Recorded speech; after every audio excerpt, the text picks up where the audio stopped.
Ceci est la suite du témoignage de Jean-Marc Mutombo. Après avoir rencontré Lucifer dans notre paroisse locale chez le prêtre catholique, le diable me dit, je vais me révéler à vous profondément, et je veux vous emmener visiter mes royaumes afin de vous présenter à mes représentants. Au fait, Lucifer a un représentant sur la terre qui vit dans le Vatican qui est le pape. Il a également un représentant dans le premier ciel, le deuxième ciel, le troisième ciel, le quatrième ciel, le cinquième ciel et le sixième ciel. Il a également un représentant dans le royaume sous-marin. Aujourd'hui je veux continuer avec témoignage là où je me suis arrêté la dernière fois. Je parlais de la reine du sud, la reine du midi qui est le souverain du premier ciel. J'ai dit que le principauté qui gouverne le premier ciel était la reine du midi appelée aussi reine du sud, qui a pour responsabilité d'incarner les démons de l'espace de son royaume et de les envoyer sur la terre. Elle les envoie sur la terre comme de missionnaires de Satan. Des démons qui sont nés sur la terre de façon mystique sont appelés des avatars en termes occultes.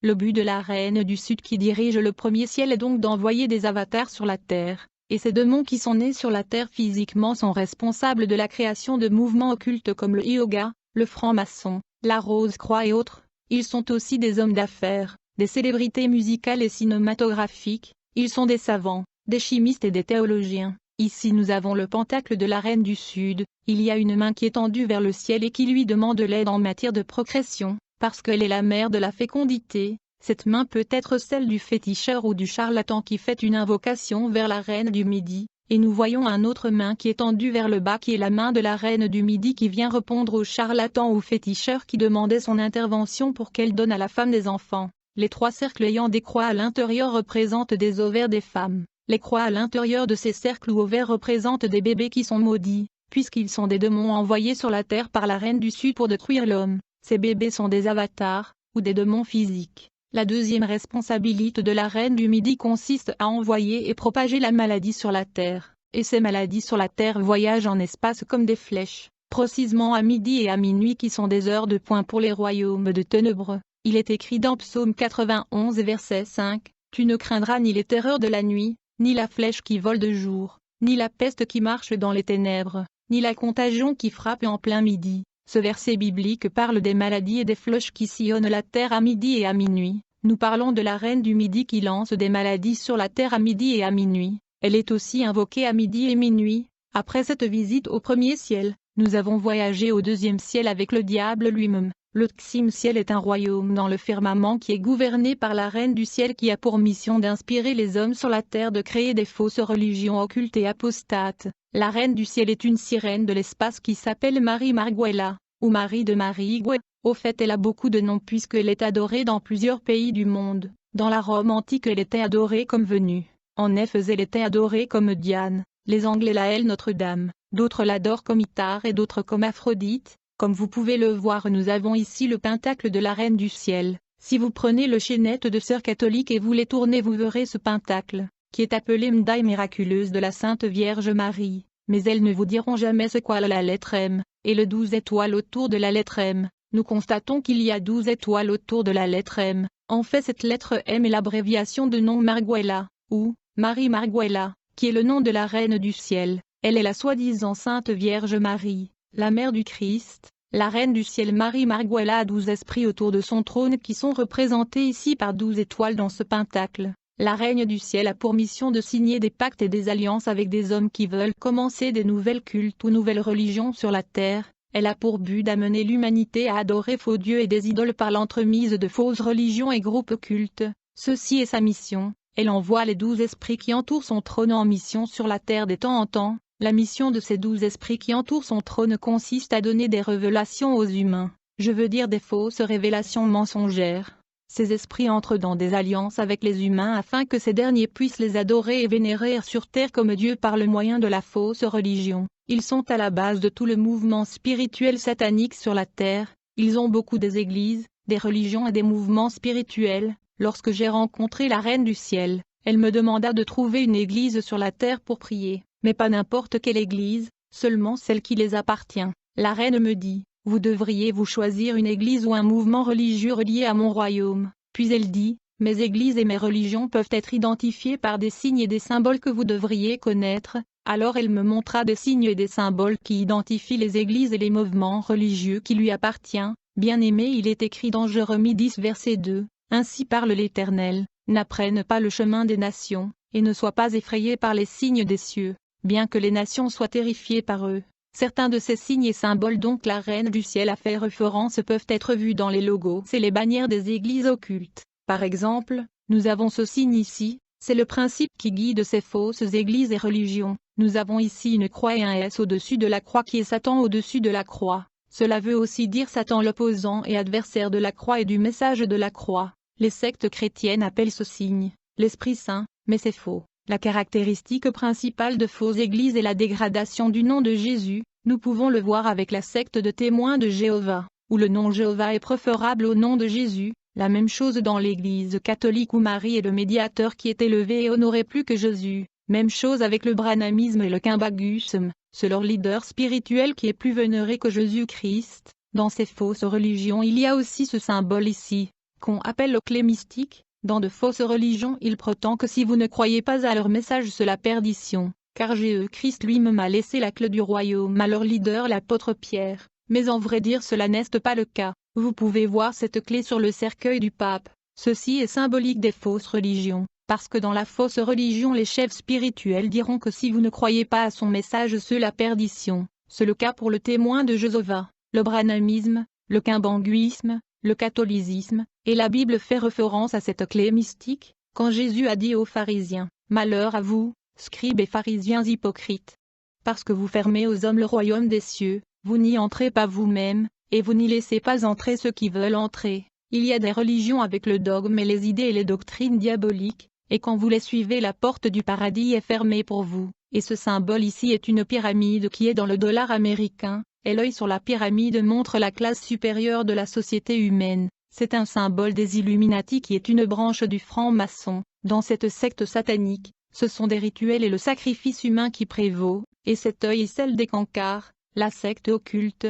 Il s'agit du développement du troisième œil. Il existe 4 créatures vivantes devant Dieu et les 7 esprits permettant à Dieu de voir tout le monde. Le troisième œil est au milieu de l'affront. Un jour, j'avais rencontré un démon au nom de Brahma. Il a 4 faces et 4 mains, il est le démon de la révélation. Cette croix que vous voyez ici est également dans le vêtement de prêtre catholique, et sur ces vêtements il y a ces lettres qui sont la lettre I, la lettre H, la lettre S, et la lettre O, qui sont l'abréviation des noms des dieux égyptiens, à savoir, le dieu ici, le dieu Horeb et le dieu Seth. À l'intérieur de ce cercle, il est écrit « Vous tous venez à moi ». Qu'est-ce que cela signifie? C'est un appel ou invocation au dieu de l'Égypte ancienne. C'est un signe de la fausse église bien connue dans le pays. Ceci est un triangle avec ses 5 regards qui sont 5 démons qui leur donnent la révélation ou la divination. Et lorsqu'un de leurs ministres est ordonné qu'ils mettront en lui une de ces 5 étoiles qui est un démon de divination ou une fausse révélation. Et si vous allez le consulter, il vous révélera votre vie et ce qui est caché. Mais ce n'est pas l'Esprit Saint mais la révélation démoniaque. Et cette église est ici représentée par un arc-en-ciel avec une étoile qui est signe de la reine des cieux. C'est un pacte. Même la religion musulmane a le pentacle d'une étoile et le soleil faisant allusion à la reine du ciel. Cette main signe ici est un signe de franc-maçon. Parlons de mon voyage au royaume sous-marin, après avoir visité la reine du ciel Marie Marguella qui est le souverain qui gouverne le 2e ciel. Lucifer me transporta sous l'océan Atlantique pour m'y introduire à son représentant qui est la reine de côte de l'océan Atlantique. Puis Lucifer me dit, si tu veux contacter la reine du ciel Marie Marguella, tu devrais dessiner son pentacle dans un parchemin, alors tu peux la contacter, et tu peux lui demander tout ce que tu veux. Puis Lucifer me dit, puisque tu habites la planète Terre qui est une dimension matérielle et physique, nous devons donc voyager sous la mer pour rendre visite à mon représentant la reine des côtes, dans le royaume sous-marin qui est une civilisation matérielle et physique comme votre monde. Vous devez connaître les réalités du monde matériel, vous devez comprendre que la plupart des articles, des instruments, et des objets que vous utilisez à la surface de la Terre viennent du royaume sous-marin. Nous avons donc commencé notre descente dans le monde qui est sous l'eau, nous sommes descendus sous l'eau, nous sommes donc arrivés dans le royaume sous-marin. Si vous vous souvenez, je vous ai dit qu'il y a des démons dans l'espace, il y a des démons dans les montagnes, il y a des démons sous terre, il y a aussi des démons dans des forêts, et ils sont aussi dans le monde sous-marin. Les gens perçoivent les esprits marins comme demi-poissons à demi-hommes et femmes, mais les esprits marins et les créatures sous-marins ont des formes hybrides différentes, et il existe des différentes créatures sous-marines et des monstres ayant des formes différentes. Lorsque nous sommes arrivés dans la civilisation sous-marin, Lucifer me présenta à la reine de la côte atlantique. Après cette présentation, il dit à la reine de côte, je dois m'occuper d'autres affaires alors je vous laisse donc prendre soin du jeune homme. Mais avant de partir Lucifer me donna un cordon magique qui était un moyen de communication avec lui. Cet article était en forme de numéro 6 entrelacé que vous devez placer sur votre oreille afin d'établir la communication avec le monde invisible. Et je devrais l'utiliser pour contacter beaucoup d'autres esprits parce que c'était comme un téléphone. Puis Lucifer partit. Il m'a laissé aux mains de la reine de l'océan Atlantique. La reine me demanda, de quel pays viens-tu? J'ai répondu que je viens du Zaire, l'actuelle République démocratique du Congo. Elle me dit, c'est bien, mais je vais vous donner une mission dans votre pays avant d'entreprendre votre initiation et votre formation. Puis la reine de côte de l'océan Atlantique me posa une question. Elle me dit, Elvis, savez-vous que dans votre pays les gens prient beaucoup et tous les jours? Savez-vous que leurs prières nous dérangent et perturbent nos activités? Je ne savais comment répondre à cette question de la reine, j'étais silencieux. Puis elle me dit, Elvis, suis-moi. Je l'ai donc suivi et nous sommes entrés dans un endroit où j'ai vu des réserves des cordes ombilicales de bébés, et les gens travaillaient pour les transformer en sardines, et ils les mettaient dans des machines qui les transformaient en sardines, puis ils les mettaient dans des boîtes de conserve. Alors la reine me dit, je vous donne la tâche de vendre ces sardines dans votre pays, vous devrez les remettre aux fournisseurs à crédit pour qu'ils prennent leur temps de vous rembourser plus tard. Vous allez vendre ces sardines aux fournisseurs à un prix bas afin qu'ils soient consommés plus facilement et plus rapidement que d'autres marques de sardines. J'ai demandé à la reine, vous avez réussi à transformer les cordons ombilicaux de ces bébés en sardines et vous voulez les vendre aux hommes vivants sur Terre. Quel est donc l'effet que ces sardines aura sur les personnes qui vont le consommer? Elle me dit quand les humains achèteront et mangeront ces sardines, ils seront initiés à la sorcellerie inconsciente. Et même si elles vont à l'église elles auront tendance à commettre les péchés et elles seront charnelles malgré leurs efforts. Après cela nous sommes allés dans un autre endroit où le gens fabriquait des sardines à partir des organes génitaux des hommes. Après transformation dans leur machine ces organes génitaux devenaient de sardines. Puis la reine me dit, vous allez prêter aux fournisseurs indigènes et pakistanais ces sardines à un prix moins cher et abordable. Et elles vont les fournir aux vendeurs partout dans le pays à des prix abordables. Afin que les gens les mangent et comme conséquence ils seront initiés et ensorcelés. Laissez-moi vous dire que ces sardines étaient si populaires dans le pays, les gens l'ont tellement aimé, nous les avons vendues à des prix abordables. Puis la reine des côtes me dit, vous entrez dans un monde dynamique, vous allez devoir accomplir beaucoup d'affectations et de missions, et pour accomplir vos missions et opérations, vous allez devoir vous déguiser et cacher votre identité, en dehors de votre forme humaine. Vous devez être équipé de pouvoirs surnaturels vous permettant de prendre différentes formes à volonté, dépendant des opérations et affectations que nous allons vous donner car vous allez exécuter de nombreuses opérations. Si vous avez juste une forme ou une forme humaine vous serez facilement détecté et identifié. De ce fait, lorsque vous allez retourner à la surface de la terre vous allez tuer un camelon et vous allez prendre sa peau et vous allez la sécher. Puis vous allez le ramener ici avec le parfum Aouche Charabia ou le parfum Soudan. Ces deux parfums contiennent des vertus mystiques. Vous devez déterminer l'animal dont vous aimerez prendre la forme, qu'il s'agisse d'un insecte ou d'un crocodile ou un lion. Quel que soit l'animal que vous voulez vous allez apporter la peau de cet animal ici, alors je vous donnerai une prière magique qui vous permettra de prendre la forme que vous voulez. Le royaume sous-marin est un monde de codes, un monde de formules magiques. Quand vous allumez des bougies en forme triangulaire et vous brûlez de l'encens en recitant certains mots vous verrez qu'il y aura une réaction. C'est ainsi que cet monde magique fonctionne. Puis la reine me dit, le monde dans lequel vous vivez est un monde soumis aux facteurs comme le temps et l'espace, mais vous devrez vous déplacer dans l'espace et l'hyperespace à grande vitesse pour vos opérations car les voitures, les trains, les avions de la civilisation humaine sont très lents, donc vous avez besoin de moyens de transport à grande vitesse. Alors la reine me donna un tapis volant de couleur rouge. La reine me dit, vous remarquez que le tapis est rouge. C'est parce que K demande du sang humain pour fonctionner, vous devrez offrir des sacrifices humains pour activer ce tapis, en fait il faudra 12 vies humaines pour activer ce tapis volant.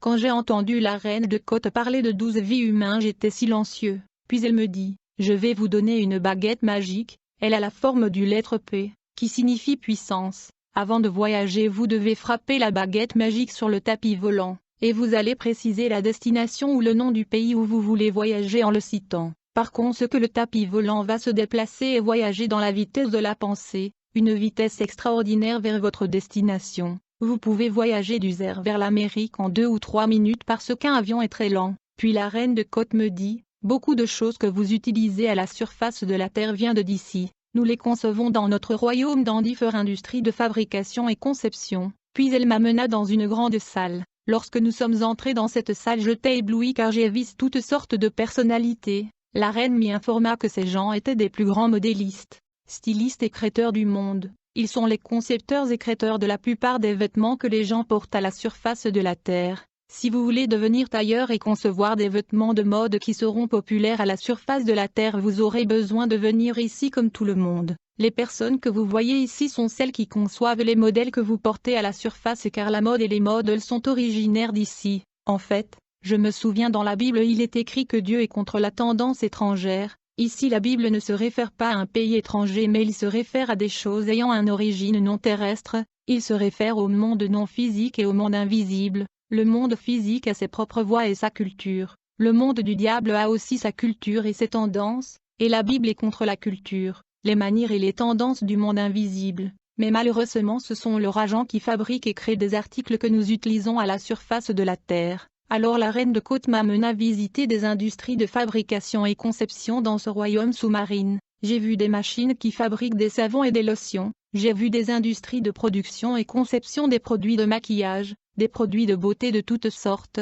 Il y avait des savants, des chimistes, des alchimistes et des métaphysiciens. Ils ont la capacité de capturer un homme africain et le transformer à un Européen ou à un Chinois, et le renvoyer à la surface de la Terre avec un autre identité, et personne ne le saura. Ils peuvent prendre un occidental et le transformer en indien en lui donnant une nouvelle identité. Dans ce civilisation sous-marin nous avons visité l'industrie pharmaceutique qui fabrique des médicaments et des produits pharmaceutiques. J'ai vu de nombreux savants, j'ai vu les élites scientifiques de la Terre qui visitent ce monde sous l'océan. Il y avait des médecins et des chimistes. Lorsque nous avons fini de visiter des industries de production pharmaceutique, j'ai vu des industries de développement d'armement. J'ai vu des scientifiques, des savants et des démons travaillant pour la conception de systèmes d'armement sophistiqués et avancés. J'ai vu beaucoup de différents types de bombes en développement. J'ai vu beaucoup de dessins de nouveaux modèles des armes et des bombes en cours de développement. J'ai les bombes et les armes à destruction massive en cours de développement. Il est écrit dans le livre de Jacques 3 verset 15, « Une telle sagesse ne vient pas d'en haut, mais elle est terrestre, non spirituelle, mais démoniaque. » Beaucoup d'instruments technologiques et d'objets que nous utilisons à la surface de la Terre n'est pas la sagesse de ce monde, c'est une sagesse démoniaque et intelligente. Il y a des scientifiques et des savants qui sont dans des pactes et des alliances avec la civilisation sous-marine et démoniaque, ils collaborent avec des démons hybrides sous l'eau, et ils nous apportent des nouvelles technologies et des instruments technologiques que nous apprécions sur la Terre. Alors la reine de Côte me dit puisque tu es venu nous rendre visite dans notre monde vous allez devenir grand sur la Terre. Vous serez remarqué sur la Terre, je vous donne la carte du monde et un boule de cristal, aucun esprit ne vous dérangera. Elle m'a aussi donné une chaîne de défense que je devais porter sur mon cou. Elle me dit, quand vous portez cette chaîne sur votre cou, pendant que vous voyagez dans l'hyperespace et le domaine astral pour des chasses nocturnes, tous les esprits sauront que vous êtes intouchable, ils sauront que vous êtes mandaté par Lucifer lui-même, personne n'osera vous embêter, et vous ne serez pas attaqué. Car dans le domaine astral et dans le monde des esprits il y a toujours de tests de puissance et pouvoir.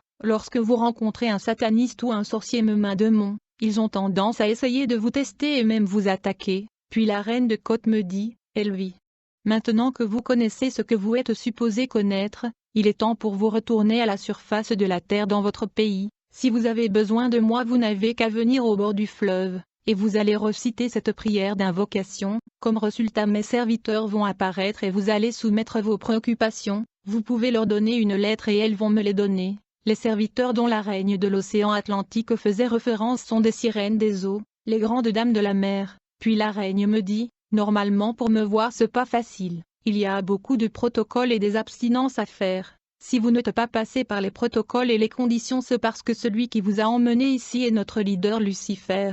Qui est notre plus grand leader. Normalement ceux qui viennent me voir passent par mes serviteurs les sirènes, puisque mes serviteurs les sirènes viennent régulièrement dans votre monde, mais moi je n'ai pas le temps de venir dans votre monde à la surface, car je gouverne toute une civilisation ici sous l'océan Atlantique, mais quand vous aurez besoin de finances, des voitures, des maisons vous n'avez qu'à me contacter, puisque nous contrôlons toutes ces choses ici, le monde matériel à la surface est contrôlé ici sous l'océan. Alors la reine me dit, maintenant il est temps pour vous de retourner sur la terre pour accomplir la tâche que je vous ai donnée. Pour l'instant votre mission consiste à vendre ces sardines dans votre pays. Une fois que ce finit vous allez m'écrire une lettre avec votre sang dans le parchemin, et vous allez préciser le nombre de boîtes de sardines que vous avez besoin, et vous allez juste jeter la lettre dans le fleuve. Cela va m'atteindre, par conséquent je vais envoyer un bateau, qui viendra décharger les cartons contenant les sardines que vous avez demandées, précisément là où vous avez jeté la lettre, mais vous ne devrez pas manger ce sardine,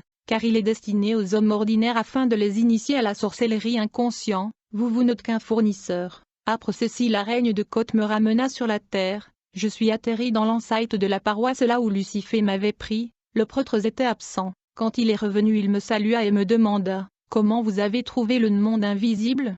Je lui ai répondu que j'étais impressionné par tous ces nouveaux mondes que je vis, et je suis empli d'émotion. Le prêtre me dit, « Maintenant les choses sérieuses ont commencé, vous devez respecter les règles et les commandements sinon vous allez mettre votre vie en danger. Vous savez que je vous aime et je ne veux pas que vous soyez en danger. » J'ai dit au prêtre, une chose qui me dérange est que la reine de Côte me demande de sacrifier 12 vies humaines pour activer le tapis volant. Le prêtre me dit, vous n'avez pas à vous inquiéter là-dessus. Les gens sacrifient même plus que cela. Même dans l'église, nous pratiquons le sacrifice humain mais les gens ne se rendent pas compte. Deux fois quand quelqu'un est malade les gens viennent à l'église pour nous demander de prier pour leurs frères ou sœurs. Nous avons un Eucharistie spécial que nous appelons la dernière communion. Et nous avons une huile que nous utilisons pour oindre le malade. Une fois que le malade consomme cette Eucharistie qui est la dernière communion, et après savoir été oint, il mourra après quelques jours. Le prêtre me dit cette Eucharistie est le biscuit de la mort, et l'huile est appelée l'huile stimulant de la mort. En fait, à l'intérieur de l'Eucharistie il y a la lettre I, la lettre H et la lettre S, ces abréviations veulent dire, la divinité Zi, la divinité Horeb, et le dieu Seth. L'Eucharistie a la forme ronde pour représenter le démon Osiris. Alors quelques jours plus tard, une famille dans le quartier vint chercher le prêtre car leur papa était souffrant. Le prêtre me dit, Elvie, je vais oindre cet homme qui est malade avec l'huile stimulant de la mort, et je veux lui donner la dernière communion qui est le biscuit de la mort, et une fois que ceci est fait, nous n'allons pas tarder là-bas, nous allons rentrer dans le paroisse, mais tu ne dois jamais regarder derrière une fois que nous avons quitté la parcelle du malade, de peur que l'esprit de la personne puisse te suivre après sa mort. Je t'avertis si tu regardes derrière il va te suivre car il mourra après la rituel. Lorsque nous sommes arrivés dans cette famille qui a invité le prêtre, dès que celui-ci a donné à cet homme malade l'Eucharistie j'ai remarqué une réaction bizarre de la part du pauvre homme malade, c'était le déclenchement du processus de la mort. Quelques minutes après que nous ayons quitté cette famille, on nous appelle pour nous informer de la mort de leur prêtre. J'ai dit que le représentant de Lucifer sur la terre est dans le Vatican, c'est le pape. Le royaume de Lucifer est avancé et organisé. Dans tous les pays de la terre le diable a assigné des représentants qui sont des ambassadeurs et des principautés. Ces représentants sont délégués partout dans le monde dans tous les pays afin de gouverner, et de contrôler tous les pays et de rendre compte à Lucifer. Ils savent ce qui se passe dans tous les pays et ils connaissent des gens vivant dans ces pays. Ils savent qui ont quitté le pays et qui sont les gens qui ont entré le territoire ou pays qu'ils gouvernent. Permettez-moi de mentionner certains d'entre eux. Lorsque les sorcières ou les occultistes de l'étranger veulent vous attaquer, ils contacteront les principautés ou l'ambassadeur qui gouverne votre pays, parce qu'il a tous les données sur vous, et tous ceux qui vivent dans le pays. La population de chaque pays du monde est influencée par le principauté qui est l'ambassadeur de Satan qui gouverne ce pays. L'ambassadeur infernal ou le principauté qui gouverne le Congo est appelé Zéna, celui qui rapporte et donne de compte à Lucifer concernant tout ce qui se passe dans notre pays. Quand Mobutu est venu au pouvoir, il a changé le nom du pays du Congo au Zaire, qui est le nom du principauté sous le fleuve Congo qui contrôle le pays et qui est l'ambassadeur infernal du royaume des ténèbres. L'ambassadeur du diable en Égypte s'appelle Apé. Le Royaume-Uni est gouverné par la principauté appelée Mammon qui est le ministre de finances du royaume infernal. Il est écrit dans la Bible, nul ne peut servir deux maîtres car ou il haïra l'un, et aimera l'autre, ou il s'attachera à l'un, et méprisera l'autre. Vous ne pouvez servir Dieu et Mammon. L'ambassadeur de Satan en Italie s'appelle Belial. La France est gouvernée par le principauté au nom de Belphégor. Cet esprit contrôlait tous les groupes Q en France et donne rapport au royaume de Lucifer. L'Inde est gouvernée par Assura. En Russie c'est Ramon qui gouverne. L'Espagne c'est contrôlée par le démon Tammuz. La Belgique est gouvernée par Abrimache. L'Allemagne est gouvernée par Anneberg, qui est un démon très colorique. La Suisse est gouvernée par Martine. Le continent américain est gouverné par Anya. Elle apparaît tout le temps et les gens la voient. Irak ou Babylone est gouverné par Lilith.